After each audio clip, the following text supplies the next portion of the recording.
बहू बनी ड्राइवर। सीमा की साड़ी रवि से होती है। रवि को नशे की बुरी लत लगी होती है। एक दिन अरे माँ, मेरा एक साइड का शरीर काम नहीं कर रहा है। मैं आज खेतों में कैसे जाऊंगा? अरे बेटा, ऐसा ना बोल। तेरे पापा के जाने के बाद से तू ही घर चलाने का सहारा है। मैं डॉक्टर को बुला लाती हूँ।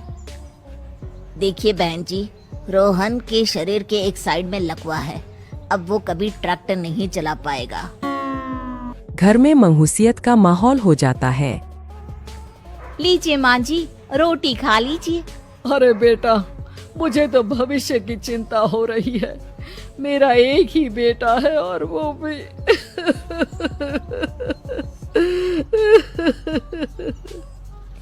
माँ जी, आप चिंता न करें। जब तक ये बीमार है मैं खेत जाकर काम कर लिया करूँगी। वैसे भी नशे के कारण इनका शरीर काफी कमजोर हो गया है। अगले दिन सीमा खेत में जाकर काम कर शाम को घर लौटती है। ये ले बेटा, पानी पी ले। कैसा रहा काम का पहला दिन? माँ जी, काम तो ठीक है, लेकिन मैं अगर ट्रैक्टर चलाना सीख लूँ ना तो काम और भी आसान हो जाएगा। अरे बेटा, दुनिया क्या कहेगी कि औरत होकर ट्रैक्टर चला रही है। माँ जी, या तो हम दुनिया देख ले या अपना घर, कोई बात नहीं। जब ये ठीक हो जाएंगे तो सब ठीक हो जाएगा। अरे बहू, जरा बाहर तो आना। जी माँ जी। बहू, तेरे मामा जी आए हैं, तूने बुलाया था ना? हाँ माँ जी, वो मामा जी ना आज से मुझे ट्रैक्टर चलाना सिखा। सीमा मामाजी से ट्रैक्टर चलाना सीखती है। वो मन लगाकर खेतों में काम करती है। और एक दिन माँ जी, पता है इस बार पूरे गांव में सबसे ज्यादा फसल का उत्पादन हमारे खेतों में हुआ है। इस साल तो खूब पैसे आएंगे। हाँ। सास खुश नहीं होती है। वो चुपचाप वहाँ से जाने लगती है। तभी सीमा उसे रोक लेती है। क्या हुआ माँ जी, आपको खुशी नहीं हुई? बेटा, आज डॉक्टर साहब बोल रहे थे कि रोहन के ठीक होने के लिए 5 लाख रुपए की जरूरत है। समझ नहीं आ रहा क्या करूं। सीमा शांत हो जाती है। अगले दिन सास सीमा के पास आती है। बेटा, ये मेरे गहने हैं। इसे अपने गहनों के साथ जोड़कर सुनार को दिया।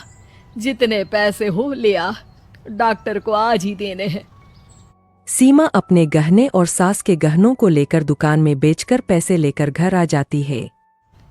माँ जी, सिर्फ 3 लाख रुपए का ही इंतजाम हो पाया है। बाकी के पैसे कैसे आएंगे? बेटा, अब तो एक ही चारा है, हमें जमीन भी बेचनी पड़ेगी। माँ, खेत बेच देंगे तो खाएंगे क्या? अरे बेटा, कोई दूसरा चारा भी तो नहीं है। रोहन ठीक हो जाए तो वो मेहनत करके इससे भी बड़ी जमीन ले लेगा। सास बहू मिलकर खेत भी बेच देते हैं। अब पूरे पैसे लेकर सास डॉक्टर के पास जाती है। डॉक्टर साहब, ये लीजिए सारे पैसे। बस किसी तरह मेरे बेटे को ठीक कर दीजिए। आपका बेटा ठीक तो हो जाएगा, लेकिन 6 महीने का समय लगेगा। सास बहू सोच में पड़ जाते हैं कि अब तो कोई जारिया भी नहीं रहा जहाँ से उन लोगों की कमाई हो। अब कमाएंगे नहीं तो खाएंगे क्या? माँ जी, मेरे माता पिता ने लड़की होने के कारण मुझे ज्यादा पढ़ाया लिखाया नहीं, लेकिन ट्रैक्टर चलाना सीखकर मैं कुछ काम करने के लायक तो हो ही गई हूँ। अरे बेटा, ट्रैक्टर अब कहाँ चलाएगी?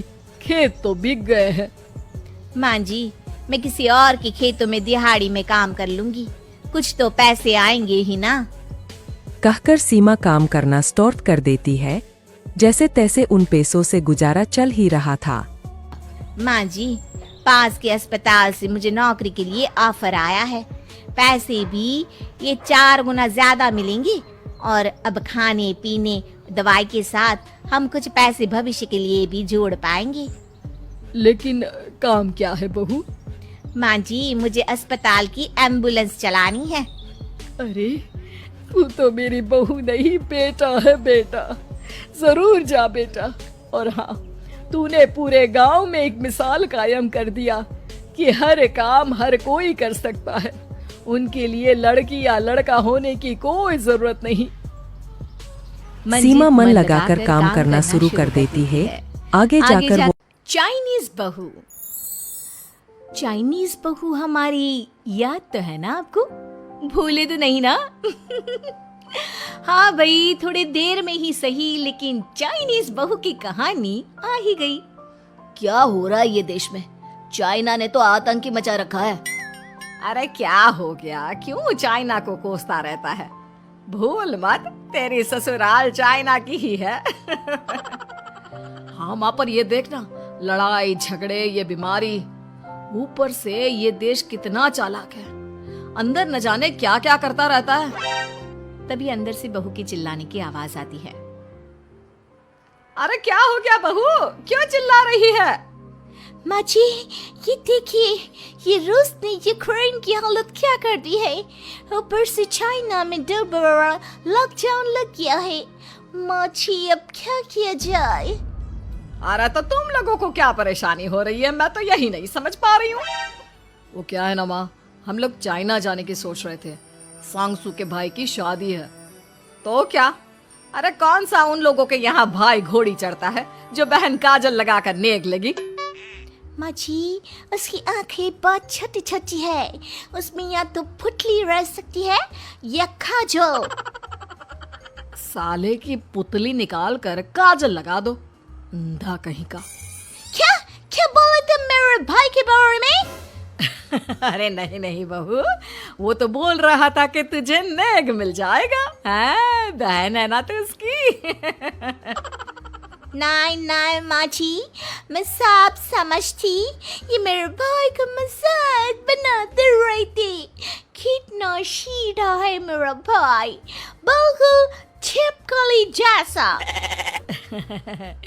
नहीं नहीं बहू, सीधा गाय जैसा होता है। सही पकड़े हैं माँ जी। हाँ, तो मेरे भाई की शादी है, मैं चाइना जरूर जाऊंगी। तभी एक पड़ोसन आ जाती है। अरे नहीं नहीं बहू, तू कहीं ना जा, हम लोगों का मन कैसे लगेगा तेरे बिना। ले बहू, तेरे भाई के लिए ये शॉल रख ले, हमारी तरफ से गिफ्ट कर देना। अरे सब कितने अच्छे हैं, मेरी चाइनीज बहू को कितने प्यार से तुम लोगों ने एक्सेप्ट कर लिया। सच में बड़ी भाग्यशाली हूँ मैं। कैसी बात कर रही है? ये तो हम लोगों के देश की एक खूबसूरती है कि हर किसी को दिल से अपना लेते हैं, बस वो भी दिल से हमें अपना समझे। कैसी बात कर रही है आंटी जी? मेरे लिए आप सब सासू माँ जैसी ही हैं। मुझे भारत बहुत अच्छा लगता है, ये सबसे अच्छा देश है, मेरा भारत महान। वैसे भी लड़के की शादी जहाँ होती है वो तो वहीं की हो जाती है ना। जीती रे बहू, सही बोल रही है। औरत तो होती ही पानी की तरह है, जो जहाँ जैसे रखे वैसे ही शेप ले लेती है। आंटी जी, ये थोड़ा सा ज्यादा हो गया, समझ नहीं आया। नो प्रॉब्लम, मैं चाय बना कर लाती हूँ। फिर क्या, वो दिन भी आ जाता है जब बेटे बहू को चाइना जाना पड़ता है। वहाँ जाकर बहू का भाई कहता है, मेरे बहन आ गए, मेरे बहन आ गए। मैंने सबको बोला कि सब हिंदी में बात करेंगे, नहीं तो बहन नाराज हो जाएगी। थैंक्स बॉय, हिंदी मेरी भाषा है, आप मुझे उसी में बात करना अच्छा लगता है। आपने जीजा जी से मिलो। ओ बहन, तुम अंदर चलो। सभी बहू को अंदर लेकर चले जाते हैं, लेकिन सांगसू का पति, वो तो बेचारा चाइना के ससुराल के आंगन में अकेला खड़ा रहता है। काफी देर तक जब कोई उसे नहीं पूछता तो वो माँ को घर पर फोन करता है। हाँ बेटा, पहुँच गए ना कुशल मंगल? हाँ माँ, लेकिन सांगसू पता नहीं कहाँ है, वो तो अंदर गई है तब से बाहर आई ही नहीं। अरे कैसी बात कर रहा है? तो तू अंदर चला जा, तू बाहर क्यों है? अरे दामाद है तू वहाँ का, उन लोगों ने तुझे बिठाया, चाय पानी कुछ नहीं पूछा? नहीं ना माँ। तभी सामने से सांगसू आती है। क्यों आप अभी तक तैयार नहीं हुए? और ये बैग लेकर क्यों कमरे से बाहर आए? इसे वहीं रख देते। कमरा? कौन सा कमरा? अरे कैसी बात कर रही हो? जब से तुम अंदर गई हो मैं बाहर ही तो खड़ा हूँ। बहू को बहुत हैरानी होती है और गुस्सा भी आता है। तभी उसका भाई और माँ आ जाते हैं। अरे सांगसू, अंदर खाना। चमकपुर गांव में गोपाल नाम का एक लड़का रहता था। उसकी सौतेली माँ और बाप ने उसे घर से निकाल दिया था। उसकी सौतेली माँ ने सब कुछ अपने और अपने बच्चों के नाम पे कर रखा था और गोपाल को हिस्से के नाम पे 3 गायें दे रखी थी। गोपाल पढ़ा लिखा तो बहुत था, पर नौकरी ना मिलने के कारण उसने सोच लिया था कि वो अब उन तीनों गायें की खूब देख रेख करके उनसे जो दूध मिलेगा उसे बेच के अपना कारोबार चलाएगा। अब मैं बिल्कुल अकेला हो गया हूँ। गौ माता, तुम तीनों के अलावा मेरा अब कोई भी नहीं है। बस मेरा घर चलाने के लिए तुम तीनों को मेरी मदद करनी होगी।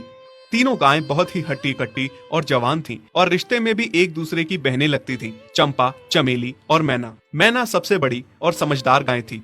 चंपा गर्भवती थी और चमेली को अभी अभी बच्चा हुआ था। वो दूध दे रही थी, जिसके दूध को बेच के गोपाल का थोड़ा बहुत घर चल रहा था। पर गोपाल को अब चंपा और मैना पे पूरा भरोसा था कि जब उनका बच्चा हो जाएगा तो वो खूब दूध देने लगेंगी और जिससे उसका कारोबार अच्छे से सेट हो जाएगा।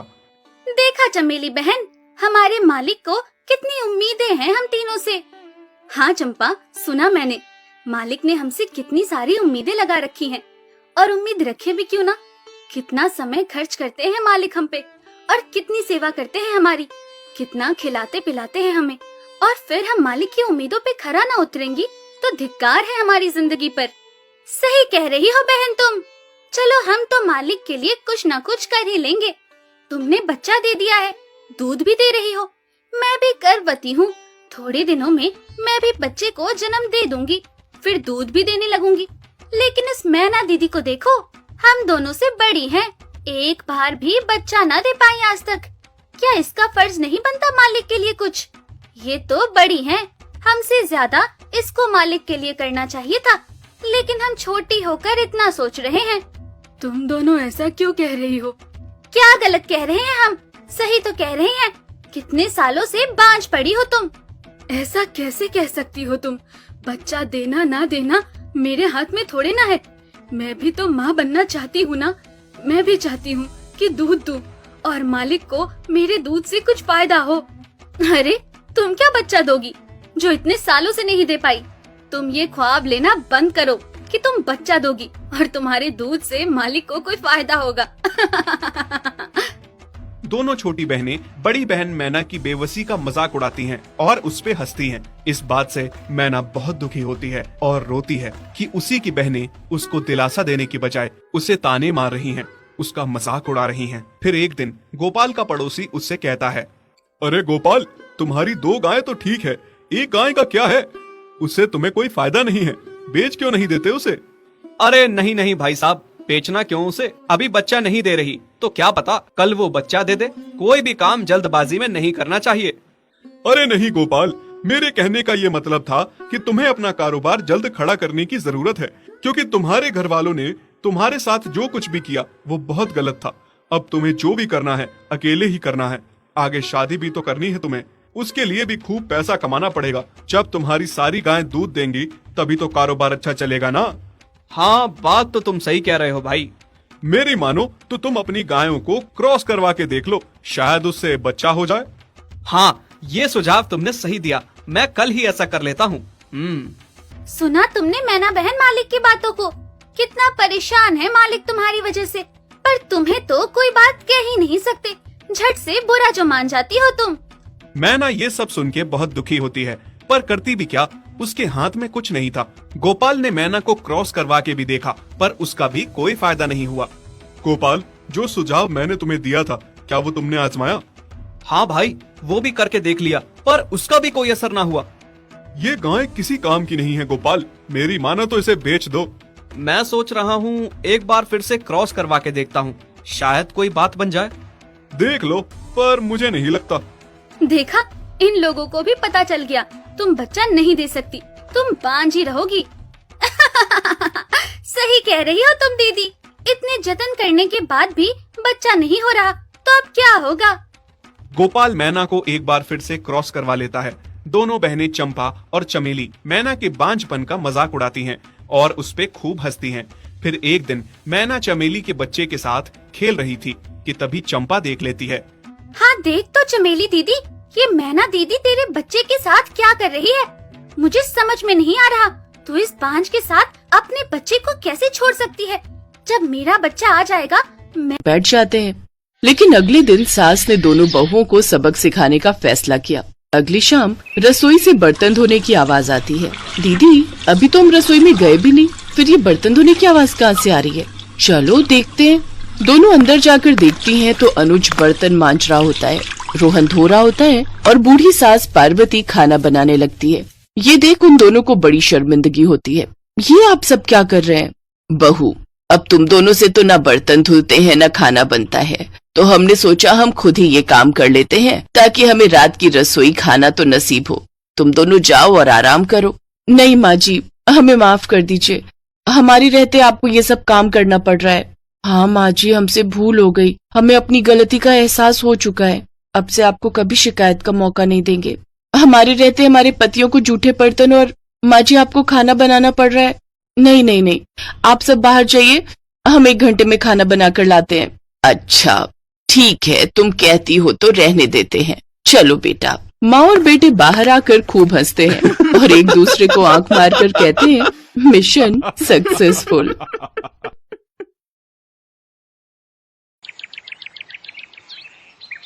एक रोज शाम के वक्त हिना अपनी माँ के साथ बैठी हुई होती है।